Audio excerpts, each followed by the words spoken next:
Their fears are larger than their faith.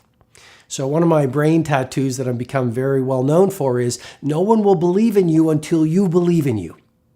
And so good people often become seduced by the chatter of their loudest fears. And what I mean by that is, we come up with a great idea. Let's say it's to start a project that will allow you to lead your field. Let's say it's an idea for a new product that will allow you to grow a new company. Let's say you come up with an idea for a new painting if you are an artist. Let's say it's an idea that will allow you to take your fitness and your wellness and your longevity to a whole new level of wow.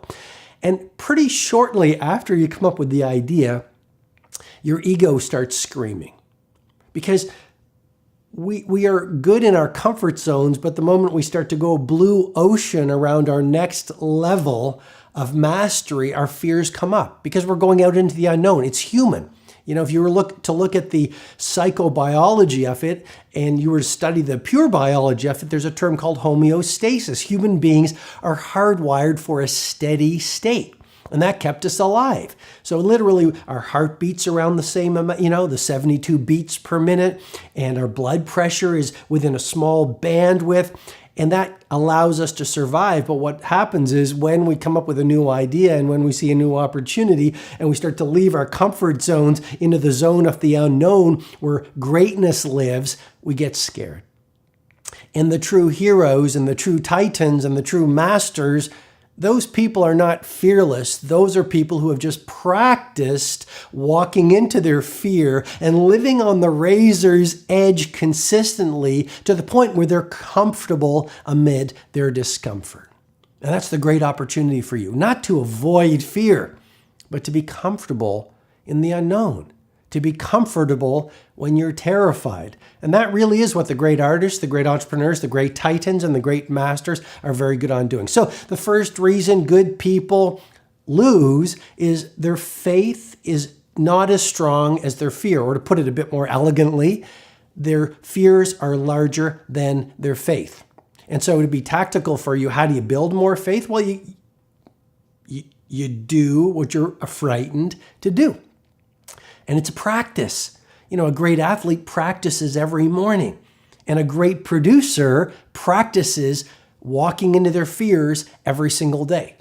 And what I'm encouraging you to do is every single day do one thing that causes your palms to sweat. Every single day start training your brain to hunt for opportunities to step into that unknown where possibility lives. And if you keep on doing it, you're literally going to build some new neurological hardwiring, a new pathway in your brain where it becomes easier. Because as you know so well, all change is hard at first and it's messy in the middle and it's beautiful at the end. And as you know so well, if you've been with me on this leadership ride in past episodes, or if you've read my books like The Monk Who Sold His Ferrari, or The Leader Who Had No Title, or The Greatness Guide, if you've been with me on this ride, you truly know that everything you now find easy, you once found hard. Okay, so get good at walking into the unknown. Robin makes some very good points here, but I just want to expand on a theory that he brought up called homeostasis, where humans are naturally bound to a steady state. I don't quite agree with that. I think we are both sort of steady state animals and also exploratory animals. There's a reason why we got out of Africa as monkeys and explored the unknown. There's definitely an exploratory element that's built in to nature, I believe.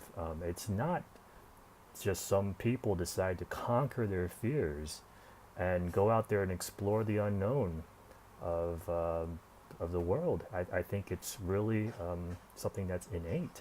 So it's not something that you have to conquer. It's already built into you.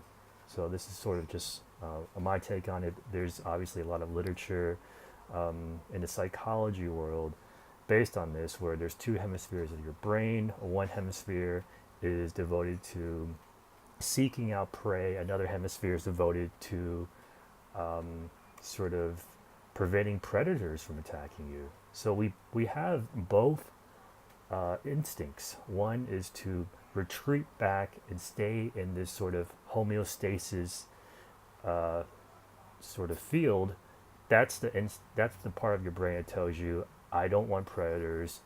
Here's a wall. Let me just stay within the confines of my wall. But there's also an exploratory part of your brain, another side of the hemisphere, which I do believe is quite important as well. So please just think about this for a little bit and let me know in the comments section if you have your own analysis of this.